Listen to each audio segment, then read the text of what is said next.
Bukan karena benci, tapi karena ingin mendidik. Siapa sangka, tamparan itu justru menyeret seorang guru ngaji sepuh ke dalam pusaran hukum. Pengabdiannya selama puluhan tahun seolah tak ada artinya. Ia dituntut 25 juta rupiah, hingga terpaksa menjual motor butut kesayangannya. Inilah kisah yang mungkin bisa terjadi di sekitar kita yang menyayat hati. Assalamualaikum warahmatullahi wabarakatuh, sahabat Hikmah Story yang dirahmati Allah. Kisah ini kami angkat bukan untuk menghakimi, tapi untuk membuka mata hati kita semua tentang seorang guru ngaji yang telah mendedikasikan hidupnya untuk Al-Quran. Namun akhirnya diuji dengan cara yang memilukan.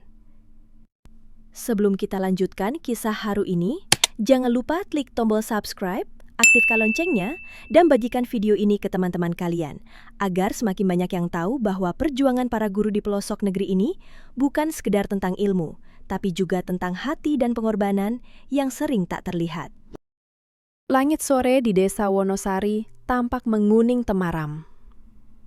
Udara sejuk menyapa lembut dedaunan bambu yang mengelilingi langgar kecil di ujung kampung. Dari dalam langgar tua itu, terdengar lantunan bacaan Iqra anak-anak kecil yang masih terbata. Langgar itu dikenal sebagai Langgar Mbah Karim, nama yang sudah melegenda di kalangan warga kampung. Mbah Karim, lelaki berusia lebih dari 60 tahun itu, duduk bersila di tengah para santrinya. Ia mengenakan sarung batik lusuh, kemeja putih yang warnanya mulai pudar, dan peci hitam yang sudah tidak lagi kokoh bentuknya. Tapi wajahnya tenang. Matanya lembut menatap satu persatu santri yang mengelilinginya. Tangannya menggenggam tongkat kayu kecil, bukan untuk menakut-nakuti, tapi sekedar alat bantu menunjuk huruf hijayah. Bacanya pelan-pelan le, ojo ngege mongso, ilmu iku kudu sabar, ucapnya lembut pada Rian, santri kecil berusia 10 tahun yang baru belajar membaca Al-Quran. Bacanya pelan-pelan nak, jangan terburu-buru. Ilmu itu harus dipahami dengan sabar. Anak-anak tersenyum malu. Mereka tahu Mbah Karim tak pernah marah. Kalaupun bersuara tinggi, itu hanya karena ingin mereka serius.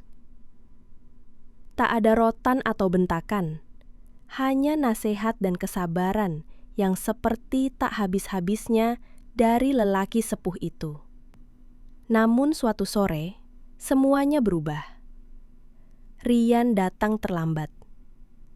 Saat teman-temannya sudah bersiap-siap pulang, dia baru datang dengan wajah masam dan tangan masih menggenggam ponsel. Mbah Karim mencoba menegur. "Rian, kenapa telat nak? Ini waktu ngaji, bukan main HP." "Bosan Mbah, ngaji terus, capek." Jawaban Rian membuat suasana jadi hening.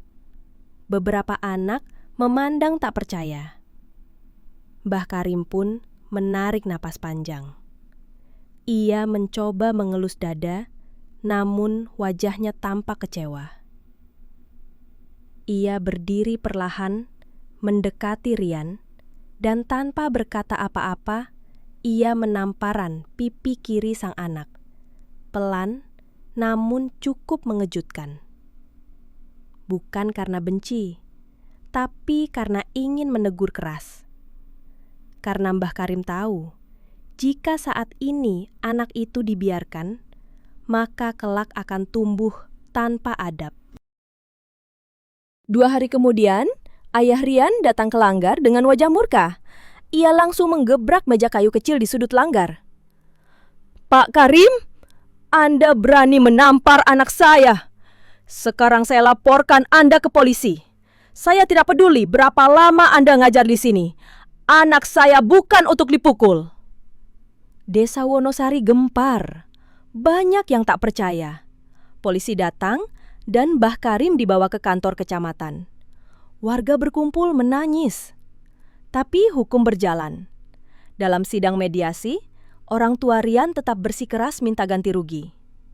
Saya minta ganti rugi 25 juta. Kalau tidak, saya teruskan ke jalur hukum. Mbah Karim hanya tertunduk. Ia bukan orang berada.